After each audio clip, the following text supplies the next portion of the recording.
Kali ini saya akan menjelaskan hukum tata negara formal dan material. Pertama, sumber hukum formal. Sumber hukum formal dapat dikenali dari bentuknya yang formal. Dengan mengutamakan bentuk formalnya itu, maka sumber norma hukum haruslah mempunyai bentuk hukum tertentu yang bersifat mengikat secara hukum. Yang termasuk dalam kategori sumber hukum formal diantaranya undang-undang, perjanjian antar negara, jurisprudensi, dan kebiasaan. Di samping itu, ada pula sumber lain yang sifatnya tidak tertulis, seperti nilai-nilai dan norma hukum yang hidup sebagai konstitusi yang tidak tertulis dan kebiasaan-kebiasaan yang bersifat normatif tertentu yang diakui dalam lalu lintas hukum yang lazim. Dalam bidang hukum tata negara, pada umumnya yang diakui sebagai sumber hukum adalah undang-undang atau statut, kebiasaan atau custom, keputusan hakim atau jurisprudensi, traktat, dan pendapat sarjana hukum atau doktrin. Yang pertama, konstitusi atau undang-undang. Undang-undang dalam istilah Belanda disebut wet. Wet dalam perspektif hukum tata negara Belanda dapat dibedakan ke dalam dua pengertian, yaitu wet in formal zin atau undang-undang dalam arti formal, dan wet in material zin atau undang-undang dalam arti material. Dalam arti formal, undang-undang diartikan sebagai setiap keputusan pemerintah yang merupakan undang-undang karena cara pembuatannya. Misalnya di Indonesia, pengertian undang-undang menurut ketentuan UUD 1945 hasil amandemen adalah bentuk peraturan yang dibuat oleh pemerintah bersama-sama DPR. Sedangkan dalam arti material, undang-undang diartikan sebagai setiap keputusan pemerintah yang menurut isinya memiliki sifat mengikat langsung bagi setiap penduduk. Konsep dan konstruksi ketatanegaraan suatu negara biasanya terumus di dalam undang-undang dasarnya atau grondwet dalam bahasa Belanda, konstituer dalam bahasa Prancis. Menurut Kawanjik Saleh, undang-undang dasar adalah peraturan perundang-undangan yang tertinggi dalam suatu negara yang menjadi dasar segala peraturan perundang-undangan. Isi suatu undang-undang dasar pada pokoknya menggambarkan cita-cita suatu bangsa, garis besar, asas dan tujuan negara, pengaturan tata tertib lembaga-lembaga negara, penyebutan hak-hak asasi manusia, pengaturan tentang perundang-undangan, dan segala sesuatu yang bersifat pengaturan secara dasar sehingga ia merupakan suatu framework of the nation. Yang kedua, kebiasaan ketatanegaraan atau konvensi. Dalam kajian hukum tata negara, hukum kebiasaan yang dimaksud sering diartikan dengan istilah konvensi ketatanegaraan atau Convention of the Constitution. Meskipun sebenarnya konvensi tidak selamanya identik dengan kebiasaan. Kebiasaan menuntut adanya perulangan yang teratur, sedangkan konvensi tidak selalu didasarkan pada perulangan yang teratur. Konvensi ketatanegaraan dapat berbentuk kebiasaan, dapat pula berbentuk praktik-praktik ataupun constitutional usage. Kendati suatu kebiasaan, kelaziman, dan praktik yang harus dilakukan dalam proses penyelenggaraan negara tersebut tidak tertulis, namun keberadaannya dianggap baik dan berguna dalam penyelenggaraan negara menurut Undang-Undang Dasar. Oleh karena itu, meskipun tidak didasarkan pada konstitusi tertulis, hal tersebut tetap dinilai penting secara konstitusional atau constitutional meaningful. Yang ketiga, jurisprudensi.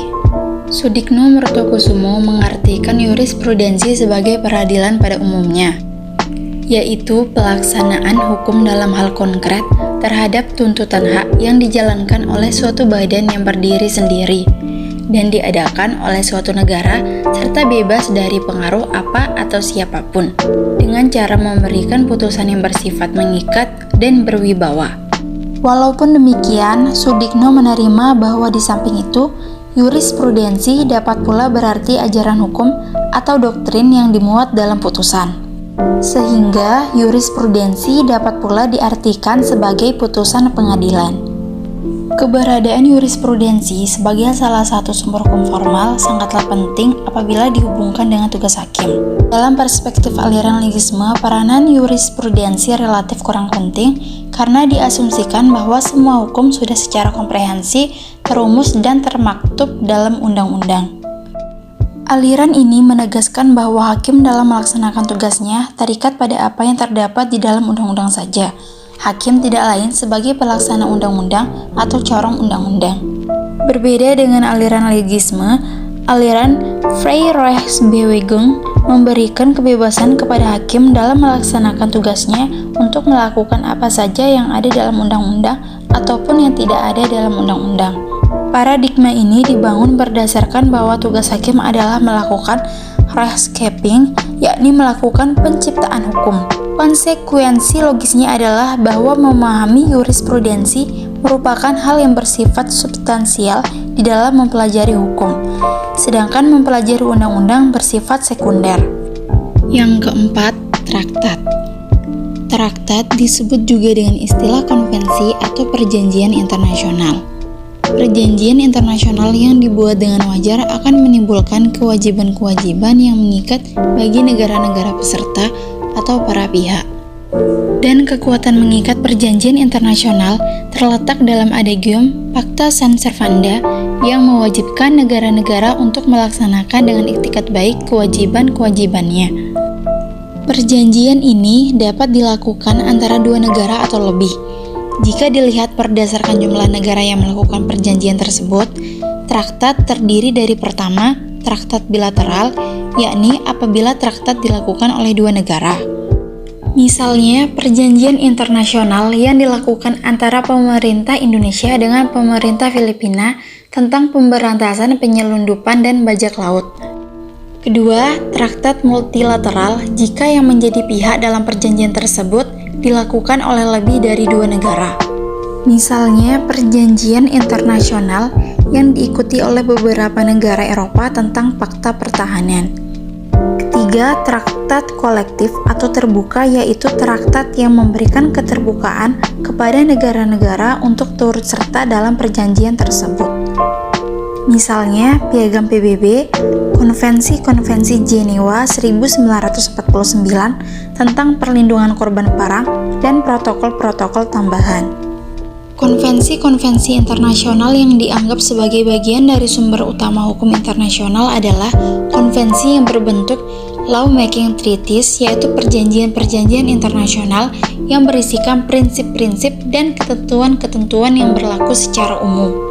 Misalnya, Piagam PBB, Konvensi-Konvensi Den Haag 1899 dan 1907 mengenai hukum perang dan penyelesaian sengketa secara damai, dan lain sebagainya. Yang kelima, doktrin. Doktrin diartikan sebagai pendapat seseorang atau beberapa orang sarjana hukum yang terkenal dalam ilmu pengetahuan hukum, atau dalam istilah Mahadi dalam bukunya Sumber-Sumber Hukum, Communis Opinio Doctorum, atau pendapat umum para guru, atau disebut juga sebagai Jurisprudentibus Constitutum, yang berarti hukum yang diciptakan orang-orang cerdik pandai. Dalam kajian ilmu hukum tata negara, doktrin ilmu hukum yang telah diakui sebagai Communis Opinio Doctorum adalah doktrin yang dihasilkan oleh kalangan para ahli yang memiliki otoritas yang diakui oleh masyarakat umum. Menurut Jimli Asitki, doktrin diakui sebagai salah satu sumber hukum yang dapat dijadikan referensi dalam membuat keputusan hukum. Namun, sumber hukum yang dianggap penting dalam ilmu hukum tata negara pada umumnya adalah Undang-Undang Dasar dan peraturan perundangan tertulis, jurisprudensi peradilan, konvensi ketatanegaraan, dan hukum internasional tertentu. Yang kedua, sumber hukum material. Sumber hukum material adalah sumber yang menentukan isi hukum.